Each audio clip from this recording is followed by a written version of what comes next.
Let's bring in Congressman Mike Waltz, Republican of Florida.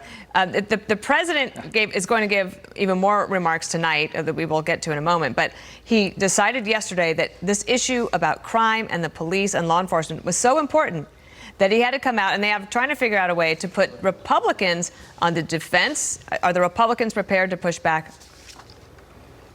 Yeah, Dana, this is just a blatant and kind of pathetic political stunt in the run-up to the midterms. We all know that 99.9% of Republicans, when they talk about the FBI, it's the leadership that needs reform. It's the leadership of the DOJ, and we fully support the agents that are out there, many of which I've worked with actually in combat zones. So if President Biden's serious about law and order, if he really wants to take on supporting the police, first, how about he walk down the hall in the White House and talk to Vice President Harris about supporting the bailout of rioters in 2020, one of which has since been charged with murder? Or how about he go on a national tour to the 25 Democrat-run cities that have proposed or actually defunded their police force, including New York City, that took $1.2 billion away from the NYPD, or Washington, D.C., that's seeing a 100% increase in carjackings and thefts, just steps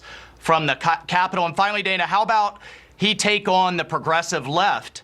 The leader of Black Lives Matter proposed to the Democrat National Convention in 2020 the Breathe Act, which would completely defund ICE, the Border Patrol, and the entire federal prison system. So instead of trying this kind of cheap spin on Republicans that he knows fully backs our law enforcement, how about he have some courage and take on the left that wants to defund police unapologetically? I made a mistake there. The president's remarks are going to be tomorrow night. It's been a long week. I already think it's Thursday. But everyone at home, it is Wednesday. So that speech is going to be tomorrow. President Biden also said when it comes to fighting crime, we know what works. Now, he's saying that they'll provide more money. But when you talk to people that are either considering leaving law enforcement or deciding against going into the career in the first place, is money might be welcome, but is that the only thing? You know, our law enforcement, as I talk to our sheriffs and our police chiefs, they just don't feel supported. And when you've had proposals, again, not from backbenchers, this is from the Progressive Caucus that makes up half of the Democratic caucus in the House, to pull their immunity, their qualified immunity, so that they could be sued and their families could be sued.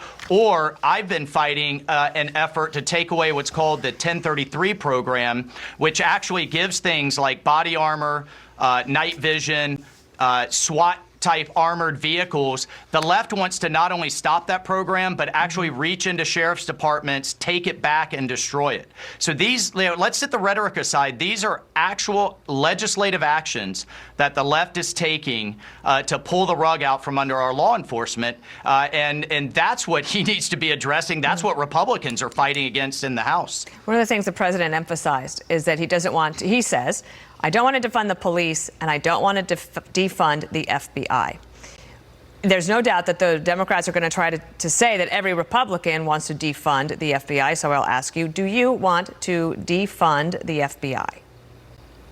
Absolutely not. I fully support the FBI that is doing great work at the agent level. The problem is and has been the leadership of the FBI, the leadership of the DOJ, whether it has been the abuse of the FISA warrant system. We've had an FBI attorney since been convicted and go to jail for that abuse. We've had a former acting attorney general say she never would have signed off on it if she knew now what was then misrepresented to her when the warrant was sent for her signature. The Mueller investigation, we can go on the Hunter laptop that's been sat on for years. We can go down the list. We're talking about reforming at the senior levels of our federal law enforcement that's been politicized. But again, this is a cheap political spin, and I could point to actions all day long that the left has taken to try to defund our police at every level. Well, it sounds like that's going to be one of the big fights going into this midterm election. Congressman Michael Waltz, thank you. See you soon. We'll take that fight on, Dana. Thanks.